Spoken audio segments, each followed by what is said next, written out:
Hello, my name is Michael Lambert, and today I want to talk about something a little bit different, really. This is I think it's about the 18th video I've made. I never intended to make more than one, really, but it seemed to go quite well, and so I thought I'd carry on, and here I am 6 months later still making them. But what I have to say today, I hope you can listen to the end, because I think things are now coming towards some sort of a crescendo. I think things are so bad now. The government is so bad. The effect upon the economy of Brexit is so disastrous. The handling of COVID. We are on the hands of really the most inept government surely we've ever had. And I wanted to talk a little bit to begin with about the lorry driver shortage.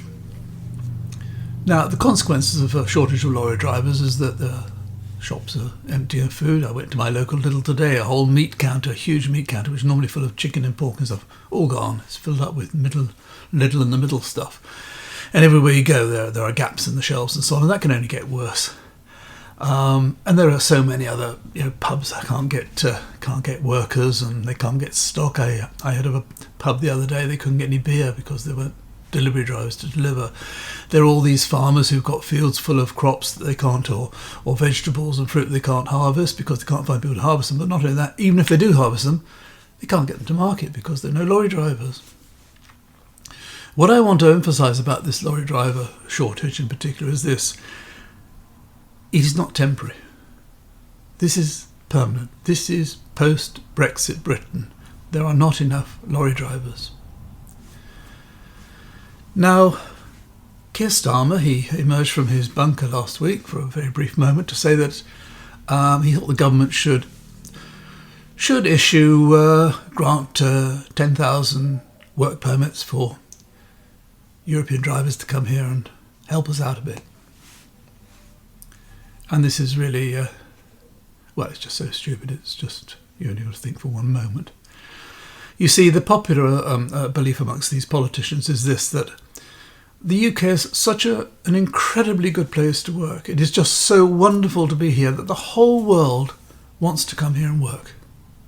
Desperate. The whole world is desperate to come here and work, especially those dreadful, dreadful people from the EU. They all want to come here and work. And the idea is that all these lorry drivers that we sent away at the beginning of the year when we left the EU, they've all gone home to Poland and Lithuania and Romania. I think that's where most of them came from.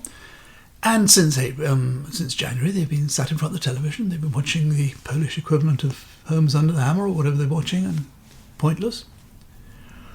They'll be sat beside the phone waiting for the phone to ring. Waiting for that moment when someone will ring up and say, you can go to England to work. Only temporarily, whilst they've got a bit of a shortage, then they'll chuck you out again, but you can go to England.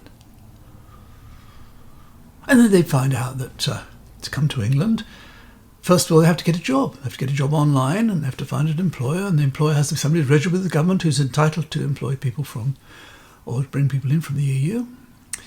And then they'd be told that when they got to the UK to take up their new job, they'd have to pay £750 approximately for a work permit, £750 for health insurance, and they'd have to bring with them £1,200 to show that they can support themselves until they get their first paycheck.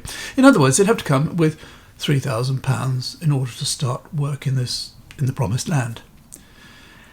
And they'd find also that because the pound has gone down a bit, they wouldn't earn quite so much money when they send it back home.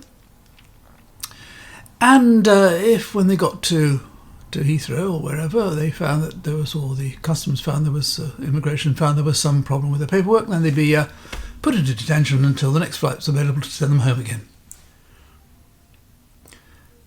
Who's going to do that? Who is going to do that? These same lorry drivers, there's a shortage of lorry drivers throughout Europe.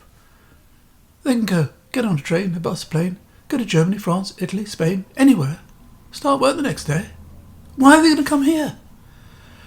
What makes these politicians think that all these Europeans are so desperate to come here and work? It's absolute madness. Now, our business secretary at the moment is Kwasi Kwarteng. This is a man, another Etonian, who exudes a We'll hear from his demeanour. He clearly believes himself to be an extremely superior person and comes across as being thoroughly patronising. He's brilliant. He got a scholarship to Eton. He got a scholarship to Cambridge, where he took a double first, history and classics. He then got a scholarship to Harvard, where he studied, I don't know what he studied there, and then he came back and took a PhD at Cambridge. He's another of these people, incredibly well educated, like Rees-Mogg, like Johnson, but stupid. You know, he's the business secretary. When he left Cambridge, he got a job as a columnist on the Daily Telegraph, and then he worked for JP Morgan Chase, the investment bank, for a while. Then he became an MP. What does he know about business? What does he know about lorries, importing, exporting, wholesaling, retail, manufacturing? What does he know about any of these things? He knows about as much about business as Lord Gormless knows about it, and he's the guy who negotiated our deal with the EU, the deal that was such a fantastic deal until 3 months later he was writing on the back of the Daily Mail saying the EU were so unreasonable because they wanted us to abide by the terms of the deal. And Kwarteng is also the guy who wrote a book. He wrote it with Liz Truss and two fellow children of immigrants, Patel and Raab. Wrote a book in which he said the British worker, once they entered the workforce, were amongst the biggest idlers in the world. Now, what's his solution to the lorry drivers' problem? Train up some British drivers. That'll do it. Very short of about 100,000 drivers, I think. Train up some British ones to do it. The average age of a British lorry driver is 59, which means that half of the drivers are between 59 and 65. They're all old men. They're all going to be retiring soon, so they're going to be fewer and fewer. Now, what someone like Kwarteng would never, ever in a million years be able to understand is there is a reason why the drivers are all old men. It is perfectly simple. Young men don't want to drive lorries. They don't want to do it. Why would they? They can work in offices. They can work from home these days. It's like digging fields. No British workers are going to go out and dig potatoes and turnips and carrots in a windy, wet field in Lincolnshire in the middle of the winter for minimum wage. They're not going to do it. That's why we'll be employing all these Eastern Europeans. The idea that you can train up 100,000 lorry drivers from scratch, I mean, it's just so ridiculous. This is a clever man. It's just so stupid. And whilst there's so many going to be retiring. Now let me tell you about the London Underground.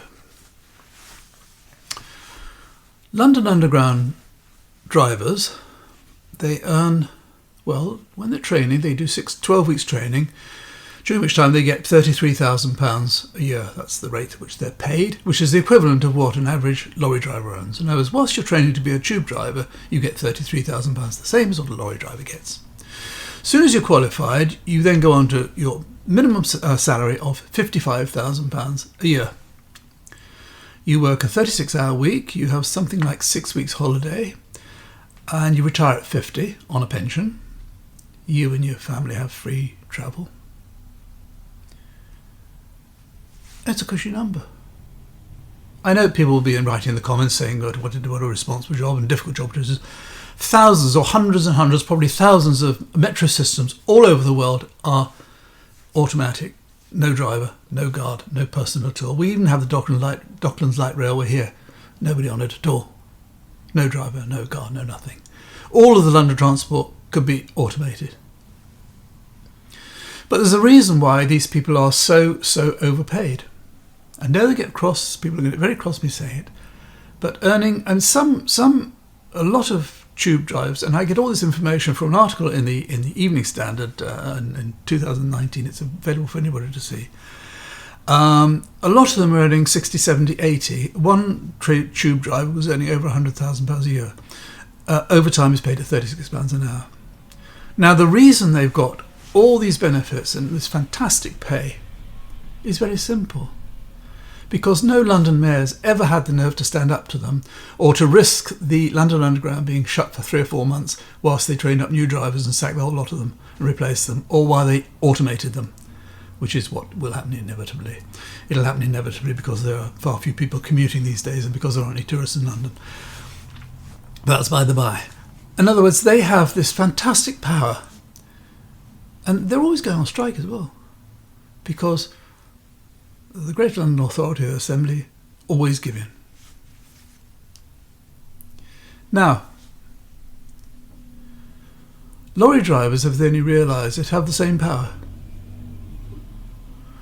There is a union, I think it's United Road Transport Union. I don't know what proportion of lorry drivers belong to it, but they should really all belong to it. But, and I'm not suggesting this should happen, I'm just saying it's a possibility. Supposing that union went to the government and said,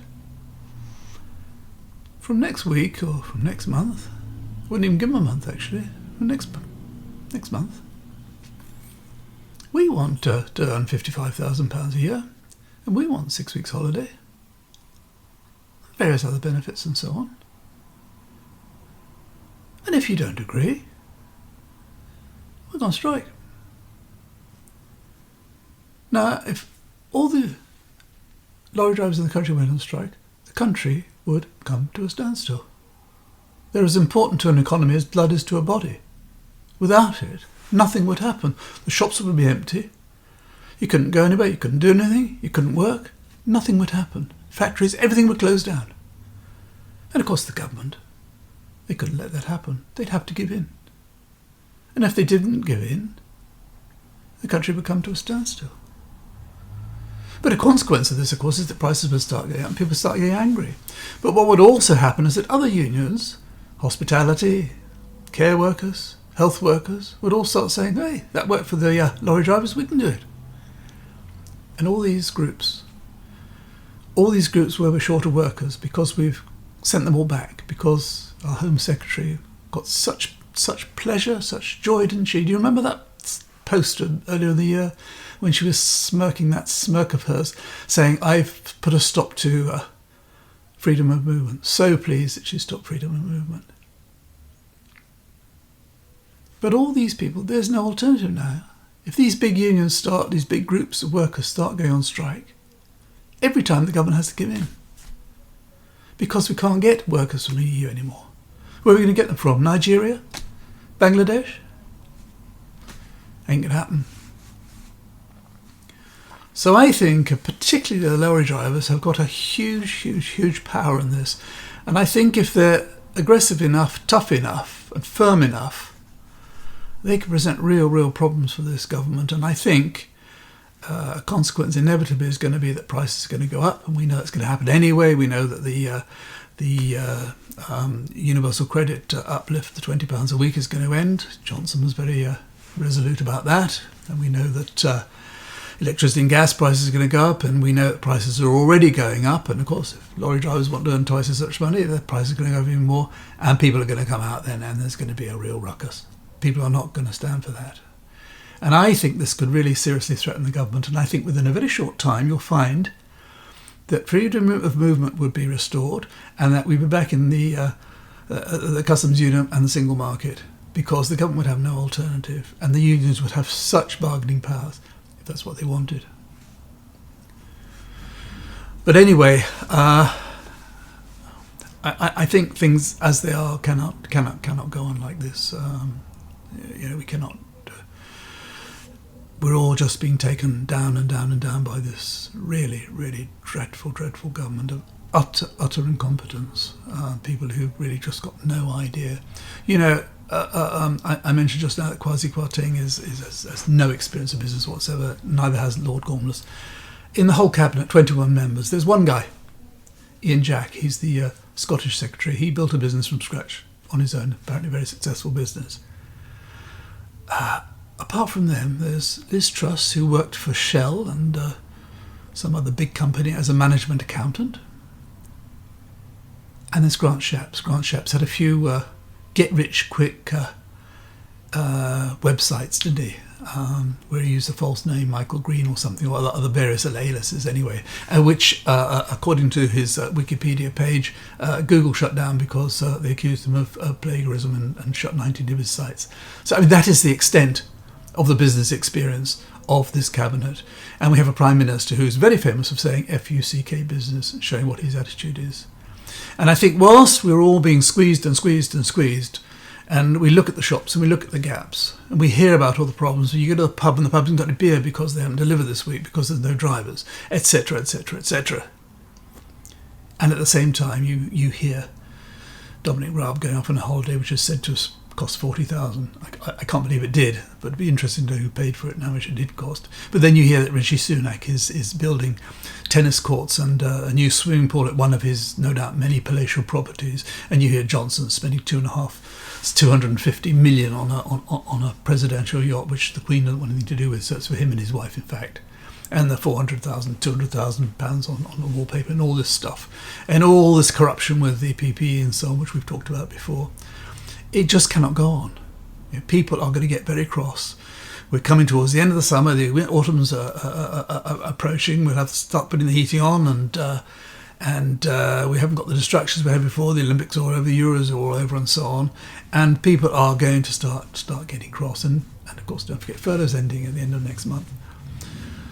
So interesting times ahead. But I think we just cannot just sit around thinking, oh well, what can we do? We're all powerless. Let the government just get on and do what they do, and hope for the best. Fingers crossed. Or take the Labour attitude where let's make the best of it and embrace Brexit and all this nonsense. Somebody has to do something, and I think those who've got the power should. And I said I wouldn't recommend anything, but I think those who've got the power, I should be surprised if they don't do something, because I'm damn sure I wouldn't be driving a lorry for 32,000 if I thought I could go on strike and get twice as much. And knowing that I was irreplaceable. So anyway, those are my thoughts on the present situation. But it's an interesting time, and I think things are going to happen in the next few months. And whether this government even will survive, I don't know. I think it's very unlikely Johnson will survive. But as I keep saying, things just cannot go on as they are at the moment.